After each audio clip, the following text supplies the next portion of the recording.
একটি নয় দুটি নয় ৭-৭টি ভীমরুলের কামড়ে গুরুতর অসুস্থ হয়ে পড়ে ছেলে। সে গুরুতর অসুস্থ অবস্থায় ছেলেকে নিয়ে এমজেন মেডিকেল কলেজ ও হাসপাতালে নিয়ে যাওয়ার তাগিদে কোচবিহারের তোর্ষা নদীর ফাঁসির ঘাটে পৌঁছলেন এক উদ্বিগ্ন পিতা। কিন্তু সেখানে উপস্থিত কর্মীদের আচরণে পড়তে হলো আরও বিপাকে। এমনটাই অভিযোগ তুলেছেন শুক্তাবাড়ি গ্রাম পঞ্চায়েতের দুধেরকুঠি দেওয়ান বস্তির বাসিন্দা আবু তাহের।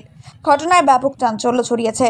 ঘটনার বিবরণে আবু তাহের জানান, আমার ছেলেকে ভীমরুলে কামড় দেয়, তার অবস্থার অবনতি হতে থাকায় দ্রুত হাসপাতালে নিয়ে যেতে চাই, কিন্তু তোর্ষা নদীর পার হওয়ার সময় ফাঁসির ঘাটে আমাদের হেনস্থার মুখে পড়তে হয়। নদী পারাপার কর্মীরা সহযোগিতা তো করেইনি, উল্টে ব্যবহার করেছে অমানবিক ভাষা ও দৃষ্টিভঙ্গি। তবে অভিযোগ সম্পূর্ণ অস্বীকার করেছেন ফাঁসির ঘাটের এক কর্মী জুলফিকার আলী। তার দাবি, আমরা দিনরাত সাধারণ মানুষের পাশে থাকি, অসুস্থ কেউ এলেই যথাসম্ভব সাহায্য করার চেষ্টা করি। সম্ভবত আবু তাহের আমাদের মাঝেকে সঠিকভাবে বোঝাতে পারেননি। এই ঘটনাকে ঘিরে ইতিমধ্যে স্থানীয় মহলে শুরু হয়েছে তীব্র আলোচনা। এদিকে অসুস্থ রোগী ও পরিবারের অসহায়তা, অন্যদিকে নদী পারাপারে দায়িত্বপ্রাপ্ত কর্মীদের মানবিকতা নিয়ে উঠেছে প্রশ্ন। এখন দেখার বিষয় প্রশাসন এই ঘটনার নিরপেক্ষ তদন্তে কতটা এগিয়ে আসে এবং ভবিষ্যতে এমন পরিস্থিতি এড়াতে কি ব্যবস্থা নেওয়া হয়। আজকে একটা অভিযোগ উঠে আসলো, এমার্জেন্সি পেশেন্টকে নাকি দায়িত্ব দেওয়া হয়নি, এমনটাই কিছু অভিযোগ। কি বলবেন বিষয়টা? সময়টা কোন সময়টা ছিল জানলে সুবিধা হতো আমাদের।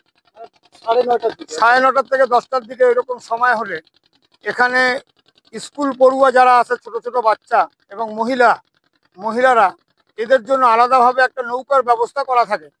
এবং ওই আর একটা ঘাট আছে, যেটা আপনারা একটু ক্যামেরাটা ঘুরালে ঘাটটাকে দেখতে পারবেন। ওই ওই ওই পার থেকে, কুচবিহার থেকে যে যাত্রীরা আসে, হ্যাঁ, মূল ঘাটে ম্যাক্সিমাম ভিড় হবার কারণে ম্যাক্সিমাম ওরা মানে নৌকা থেকে নেমে উপরে উঠতে পারে না। সেই কারণেই আলাদা একটা ছোট ঘাট আছে, শুধু নামার জন্য ওরা নামে। ওদের স্কুল এবং অন্য অফিসের বিষয় থাকে, হ্যাঁ, ওটাকে ওখান থেকে নামিয়ে দেওয়ার পর সে নৌকাটা চলে আসে মূল ঘাট থেকে সাধারণ যাত্রীরা যারা আছে সিরিয়াল ভিত্তিক ঢোকে। হ্যাঁ, তখন আমাদের তিনখানা নৌকা চালা থাকে। একটা ব্যাপক ভিড় হয়, কারণ খেওয়াটা অনেকটা দূর থাকার কারণে একটা ব্যাপক ভিড় হয়। এবং সেই সময় ওই নৌকাটা লাগানোর সময় যারা স্কুল পড়ুয়া, হ্যাঁ, ছোট ছোট বাচ্চা, মা বোন, হ্যাঁ, ওদেরকে ওই সুযোগ যদি তারা থাকে ওদেরকে তোলা হয়।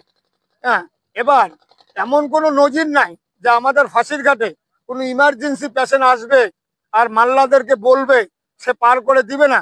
হয়তো তার বলার মধ্যে কোনো একটা ত্রুটি হয়ে আছে, হ্যাঁ, কিংবা বুঝতে ত্রুটি হয়ে গেছে কোথাও। হ্যাঁ, কারণ আমরা বিগত দিনেও প্রমাণ দিয়েছি, এই মুহূর্তে যদি কোনো একটা পেশেন্ট আসে, সাথে আমাদের নৌকাটা শুধু পেশেন্টটাকেই নিয়ে যাবে এবং সেটা দিবারাত্রি আমরা পরিষেবা দিয়ে থাকি। শুধু দিনের বেলা নয়, রাত্রি 12টা, 1টা, 2টা, যখনই কোনো মুহূর্ত পেশেন্ট আসে আমরা সে পরিষেবা দেওয়ার চেষ্টা করি। সেখানে ওনার বলা এবং ওই নৌকার দায়িত্বে যিনি ছিলেন, হ্যাঁ, তাদেরকে হয়তো বলতে ভুল করা বা তার রুগী সম্পর্কে বলা ভুল করা, হ্যাঁ, কিংবা ওই সিরিয়াসনেস সম্পর্কে বলা ভুল করা, এরকম একটা কিছু ঘটনা ঘটে গেছে। অনেক রিকোয়েস্ট করেছে, তার মধ্যেও সে এখন অভিযোগকারী যারা, তারা এভাবে বলার চেষ্টা করবে। কিন্তু আমরা ফাঁসির ঘাটের কর্মচারী যারা বলছি, আমরা দিবারাত্রি মানুষকে পরিষেবা দেওয়ার চেষ্টা করি এবং যতটা সুস্থ পরিষেবা দেওয়া যায় তার জন্য আমরা আপ্রাণ চেষ্টা করি, বিশেষ করে রুগীদের ক্ষেত্রে। আপনার নাম? আমার নাম জুলফিকার আলী। আমি ফাঁসির ঘাটের একজন কর্মচারী।